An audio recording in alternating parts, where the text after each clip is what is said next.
Hey guys, so this is my English interactive notebook tutorial. I also told you that I would show you how to set up the English interactive notebooks.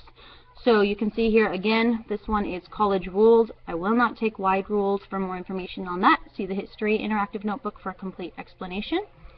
The first thing you'll notice about the English notebook is that it has tabs. We should have 3 tabs with this notebook. One should say table of contents. One should say grammar, and the other should say literature. I used just the flag tabs that Post-it makes. They're pretty durable and removable, so they're easier to use. Some students have been using Post-its, which is totally fine, but you do need to have a way to separate the 3 sections. When I open it up, the first thing you'll notice about this one compared to the history notebook is that this one has my book log in it.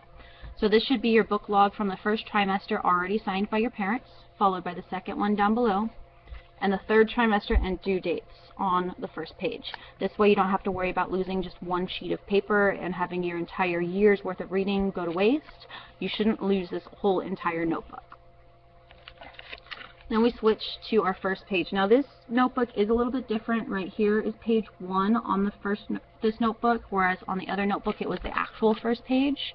So your numbering will be different in this notebook, but this is my grammar table of contents on page 1.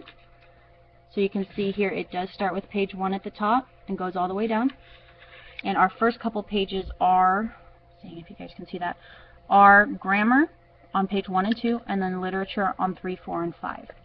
So I'm flipping over, and you can see here that it changes a lot from my literature table of contents.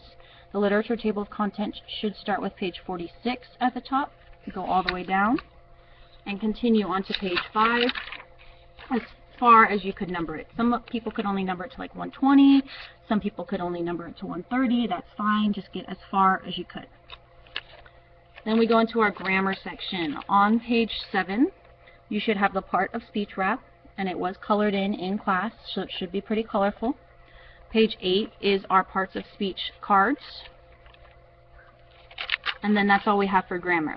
When I switch to the literature tab on page 47, it does get a little bit more complicated. So our To Kill a Mockingbird vocabularies from chapter 1 through 4, just the list, is on page 47.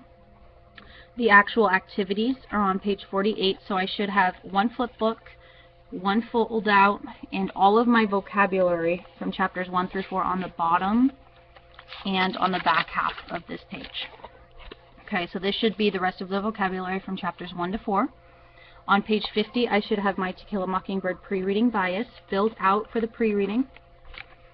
And then on page 51, you should have your To Kill a Mockingbird passage 1 activity that we did in class. So you can see a little bit more familiar with it. Okay. You don't have the plot yet, but it will go on page 52, so just bear with me. You guys don't have any of this until we get to page 57. That should be your quick writes.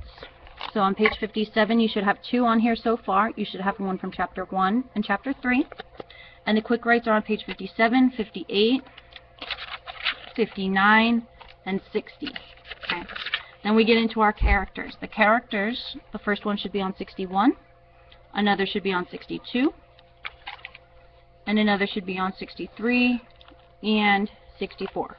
Okay, so that's all that we have in this notebook so far. If you are missing anything, they are all uploaded to my website with the exception of 1 or 2 sheets, I think. If you need those, email me.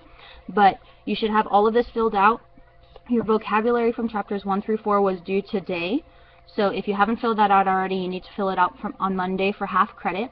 You should have already done your grammar parts of speech, your vocabularies from chapter 1 and 2, your pre-reading bias for the pre-reading, your passage 1 activity should be completed, and what was the last one? And 2 quick writes. If that's not done, it should all be done by Monday in order for you guys to really understand the book and participate in the discussions. Okay? Email me if you have any questions. Other than that, I hope you guys have a great weekend. Bye.